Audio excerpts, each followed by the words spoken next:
What's going on, guys? Richard Burger here. Today I'm making a video on all the LMDH and LMH cars, which literally nobody fucking asked for. Let's go. Alright, so in front of me I have two tier lists to make. One is for the livery tier list and other one is for the manufacturer's tier list, which is to say the performance. I'll just try to go and give completely unbiased opinion on all of these. Let's go. I made this one, so if you want to do it for yourself, share it with your friends. The link is in the description. Make sure to check it out for both of them. Alright, first up will be the manufacturer's list. So this one will be to rank the performance of cars running now and in past, because you can see some of these cars are not running anymore. Anyways, this will be an overall comparison, not a head-to-head, just overall comparison of their performance in their current category, because I have mixed both IMSA and WEC in the same thing. Alright, so let's rate our boy Cadillac. Cadillac has been, it's been up there as not to the peak, at least in WEC. WEC, they get a very good qualifying in, and boom, race strategy into the garbage bin. I don't think they could pull this race together for some reason. And in IMSA, they're doing fine, but I would not say the best. So I would rank them probably A. Next up, Vanwall. I guess I don't need to give much information about this because it's Vanwall. My boy Glickenhaus now. So Glickenhaus was in the era where hypercar wasn't that competitive. There was like one other manufacturer, Toyota, and a grandfathered Alpine. I just realized there's no Alpine here.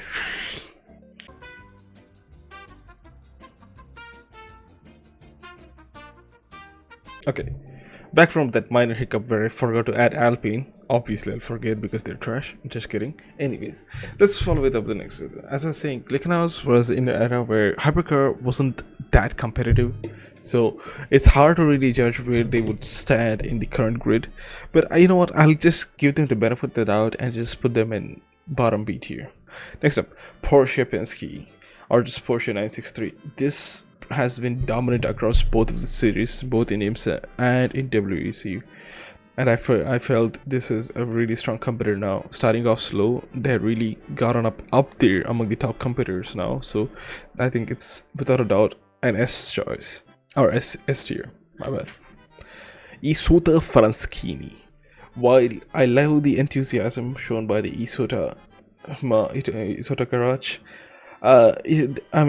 to be a private team in a competitive grid of such big large manufacturers is a huge thing. At least they're doing it, and you know what, I'll give them the biggest honor I can bestow, that is to complete loop, which the Vanla clearly did not do. So I'll say it's gonna go to the bottom B tier. Acura was very good, at least last year in 2023. Right now with Wayne Taylor Racing, I did not see much improvement from Acura's side. I felt Acura has been more or less hit or miss now. I could strongly say it's definitely A tier.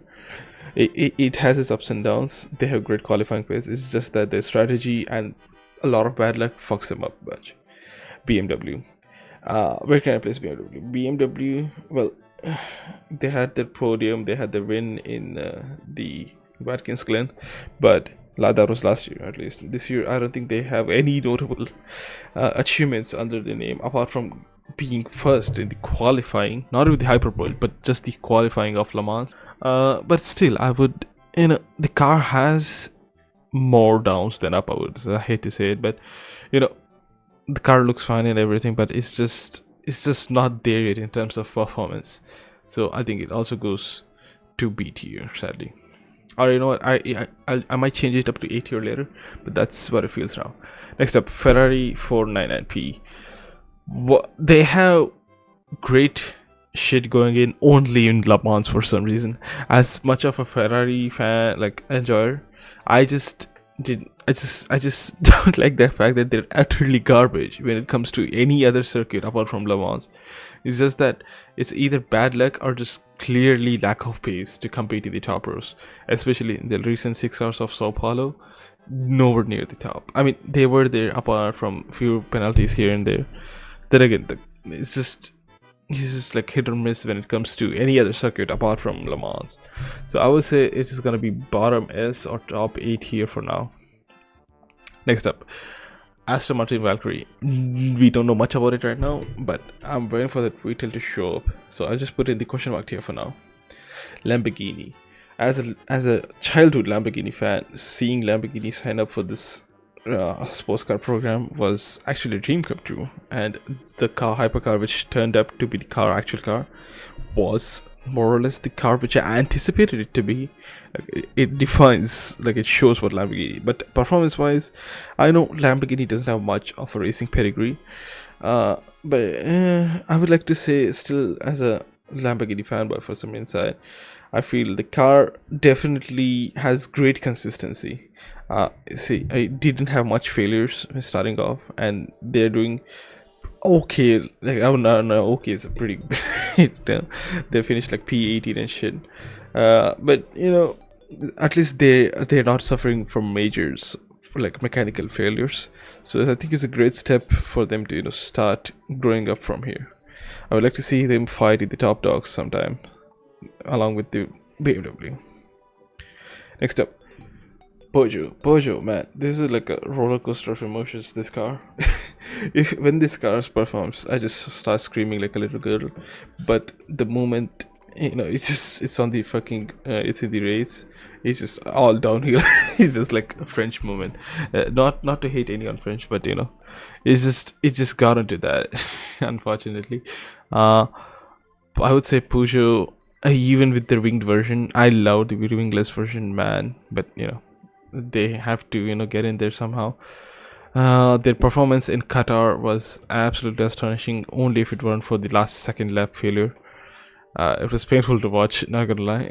Then even in the Sao Paulo, they showed okay performance and shit, but nothing great overall. I would just drop them in the top of B tier. Next up, Toyota. I think it goes without saying, even without not fanboying Toyota always has, and is like what can I say? It's like a dominant force, always be there. Like, their strategy is always on point, their pace always on point. So I think the consistency of this team makes them what they are. So I would say it is along with the Porsche in the S tier. And finally we have Alpine, my boy. Coming back to hypercar with a proper LMH this time, or LMDH should I say. I think I don't know. They are a midfielder again, both in F1 and in WEC. I'm pretty sure they could get this shit together. Just get rid of that Mechachrome engine and we'll be fine, trust me. But on a serious note, I don't have much to say about them. They didn't have much expectations apart from having a very cool looking car. I didn't have much expectations to start with, so I think they're just there somewhere along the midfield team. So I'll just put it in front of the BMW. And that's the tier list for the performance wise from what I've seen so far.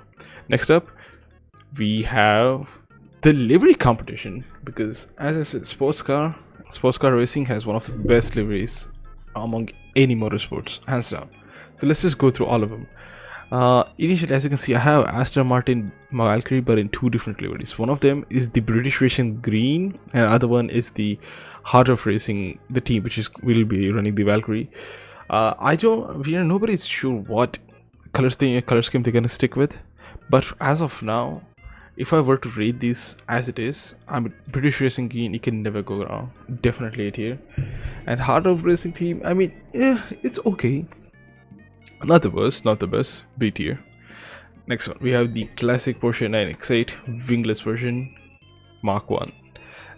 I just said so much bullshit. That's not the actual name. Anyways, this one is classy. I would say I would pick this version of Peugeot over the other two ones any time of the day. It's classy, it's neat, and I definitely like it. Top of 8 here. Next up is the Le Mans edition. Le Mans edition, I would say it's nice. I mean, it's not bad by any means. The color kind of goes with the Peugeot. Ironically, after watching it race in fucking grey all the time, I kind of like this one. But would I rate it more than the classic one? Definitely not. I would say more or less equal to it. Next up, we have the 2024 winged Peugeot 9X8. Looking the wing hurts my soul, but there's nothing we can do now. So I would say the color scheme, I mean, they kept the green, which was from the original concept, but they added a bunch more white to it, and I don't know, man, it's fine. I would say B tier, definitely. Next up, we have the Action Express Caddy. The red Caddy, classy. Nothing much has changed. If you like red, I guess it's good, which I do, so I will put it bottom bay. Just kidding, I'll just put it B tier for now. Next up, we have the Golden Caddy. The Golden Caddy, iconic. You can definitely not go wrong with the color scheme of it. Very iconic, very nice. I would say definitely S tier. There's like nothing much to complain about it. Looks amazing all around. Next up, we have the Blue Caddy, which races in the WEC. This one, I mean, it's good. It's just dark blue. I don't know, man. It kind of doesn't fit with it, but you know, I'll just keep it with the red Action Express car.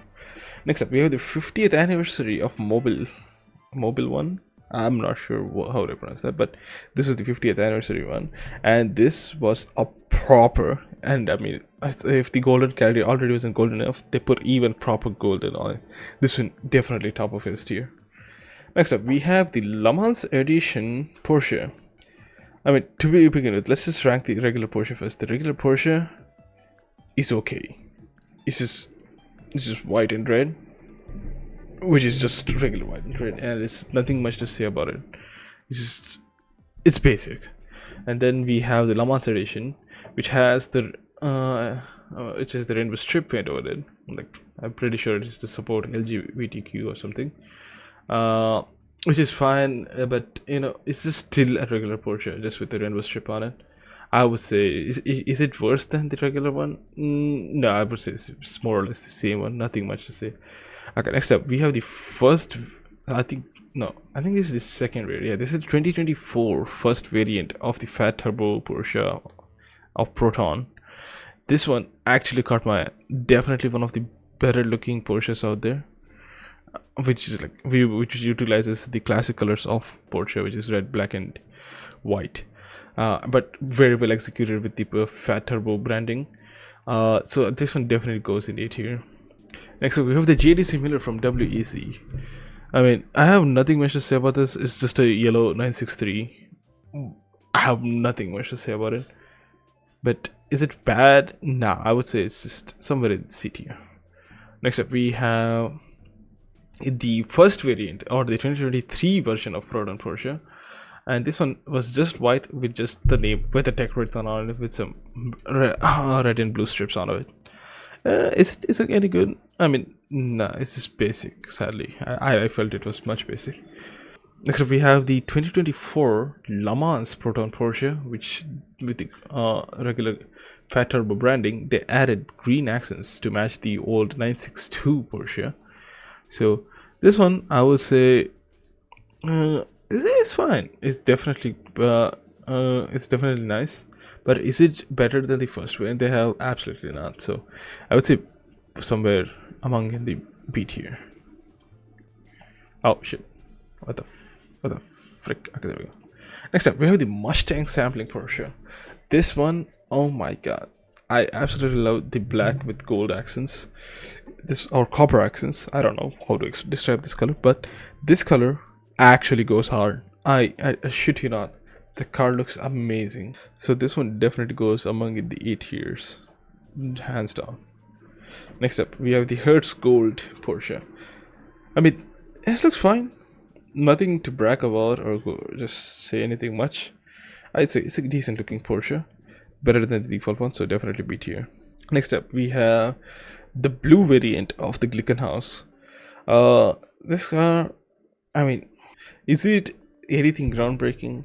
No, but is it better than the red one, which they already have? Absolutely no. So definitely this goes to C tier. And the red variant of Glickenhaus, I would say it's much more appealing, but looking at the current grid where half of the teams are just red and white, I would say it would not fit. But as of just strictly speaking, it's fitting wise, I would say the red and white fits more than the blue one. So I would say bottom B tier. Next up, we have the red Acura from the Wayne Taylor Racing. This one looks nice. I mean, I think it's Dex imaging Acura, but you know what? It's fine and all. It's just nothing groundbreaking. It's just a regular livery. I would say it's bottom beat here again. Next up, we have the Meershank Racing. I love the color combination of this. I even bought a model for this from Mini GT 1:64 model, and I love it. I absolutely love the color schemes of pink, white, and blue. Goes really well. I would say definitely top of 8 here. Next up, we have the blue Acura. I mean, if you like blue, this one looks amazing, I guess. For me, it looks basic, so I'll say it's a C tier. Next up, we have Alpine. Alpine associated with the blue all the time, so I cannot really judge it from running more blues. I would say they've done a decent job in the livery. Definitely not the worst one out of the grid. So I would say it's just like somewhere with the Toyota Porsche. Next up, we have Isotta Franschini, and I would say Isotta's default livery, which is nice. It's a combination of red, white, and blue. As I said, the current grid has so much red going on that I do not wanna see more red and white. So thank God, it's like some team has switched up, but still, it's just like too much red. Yes, I need to catch a break from that, but still, I mean, artwork wise, I think it's fine. I would say definitely not the best, so I'll just say C tier. Next up, we have the Sao Paulo. They changed up their livery a bit. I couldn't find a proper image, so I had to yank it from their Instagram for this one. So this one is like adds more black accent, like instead of much white and blues. And this one definitely gives me vibes from LMP1 like LMP1 Toyotas and shit. So I would say it's definitely better than that. Bottom beat here. Next up, we have the Le Mans Edition BMW. The Le Mans Edition BMW looked absolutely stunning, and I wish they kept it. But since it's a special livery, it should be special and used once in a while. Only if they didn't bin the car in like the first quarter of the fucking race or some shit. I don't remember exactly when, but they did bin the car, and I am fucking sad about it. Every time I want to watch BMW have a great time, they just fucking bin it. But the livery goes down. Next up, we have the regular BMW. Nothing much to stay here apart from saying the color scheme just screams out, "I am BMW," which is good for them. Bottom beat here, or just it's definitely better than the Glickenhaus and the Aston Martin. So just keep it somewhere up here. Should be fine. Next up, Lamborghini. I think not, as I said, just for a same explanation as the BMW, nothing screams more Lamborghini than this color scheme which they have going on, and the car looks amazing with it. I think hands down this is the best one. Just kidding. But I would definitely place this somewhere in the high 8 tiers, because the way the green accents, the way the green is just much better than anything else. Next up, we have Ferrari 499P.